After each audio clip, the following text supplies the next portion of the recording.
I sometimes wonder if Africans in Africa really know the value of their own continent. Because now I'm starting to realize that there are many people in the West, in Europe, in America, know the value more than Africa themselves. Now I have a clip of a white man explaining what will happen to the West if Africa kick them out of the continent. Because I noticed that when you try to explain to Africans, when you tell them the value of their continent, they seem not to pay attention. They don't want to listen. They don't want to learn. They don't want to learn. This is why we Africans, we are being lied to. This is why we Africans, we are being robbed.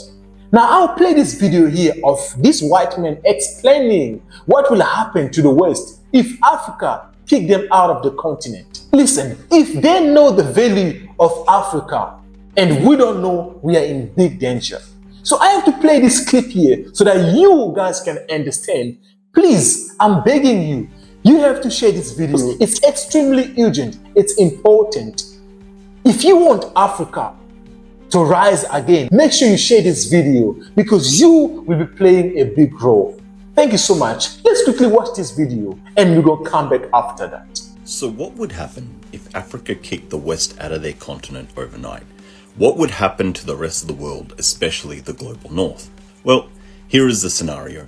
Tomorrow we wake up and every African nation has followed in the footsteps of Mali, Niger and Burkina Faso, and they've launched a coup and kicked out the US-backed neoliberal puppet governments that were controlling their countries. First thing they do is immediately nationalize all of their resources so they're owned by the people of Africa rather than the US and European corporations. The next thing that happens is the global capitalist economy goes into total meltdown because capitalism requires the ruthless exploitation of Africa's resources and the exploitation of African workers to generate their profits. Capitalism immediately loses control of both and the stock market begins to tumble. The next thing that happens is the new people-led governments of Africa cancel all of the predatory IMF and World Bank loans. These debt traps, which the West has been forcing on Africa at gunpoint for decades as a means of stopping development and to justify the stealing of their resources in lieu of payment, are declared rightfully null and void.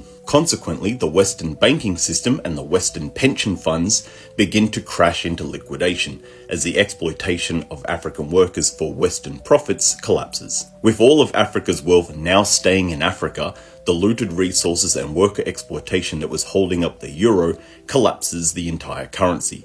Hyperinflation and resource shortages hit every European economy. Without Congo's cobalt and lithium, electric vehicle batteries go up 200%, car production in Europe and America stalls, and Tesla goes bankrupt. There is also now a global oil and gas crisis as the European Union and the United States are cut off from exploiting the Nigerian, Angolan, and Algerian oil fields. The Western tech industry collapses, Apple and Samsung stocks implode, and AI as an entire concept begins to collapse as well. The next thing that happens is the global geopolitical situation shifts to a multipolar world. Without Africa's resources, the United States and Europe become nothing more than regional powers, while the new African Union becomes a superpower. The US and EU military blockades, of course they attempt that, they fail, so do the coups that they launch, so do the invasions, as the resources needed to maintain their high-tech militaries begin to run dry. And without that high-tech, they're at parity with the African Union. The US dollar, held up by the oil and military industries, begins to collapse, and the Chinese yuan and the new Afro dollar become the global currencies. The UN is reformed, and without US and Euro imperialism to constantly veto humanitarian resolutions, the United Nations becomes a real and useful tool of international diplomacy. The neoliberal governments of the West begin to collapse as they try to maintain the wealth of billionaires and capitalists with the most drastic austerity measures ever seen. The people of Europe rise up, and socialist revolutions tear down what's left of the capitalist world. Now, without capitalism demanding endless profit growth from a finite resource planet, the United Nations can agree on a global plan of degrowth to save the planet, begin climate repair, and build a global sustainable agriculture and resource model that can lead humanity into a future worth living. Wouldn't that be nice? Now, what does this mean? Let me know in the comment section. But I have to tell you what I think. What I think is we Africans has to be ready. Because if this gentleman knows what can happen to the West, meaning that the West will do everything is possible to keep Africa poor as it is right now. Listen, the situation is cumbersome. The situation is deep and we are in a serious danger. But listen, nothing is impossible. With unity, with hard work, we will rise. So to my African people, make sure we stay ready, we stay informed. Because you know, they will come back. They will come back to recolonize us. But this time we have to be ready. How are you keeping yourself ready? Let me know in the comment section. And what is the solution? What steps should we take as African to become ready, to be ready?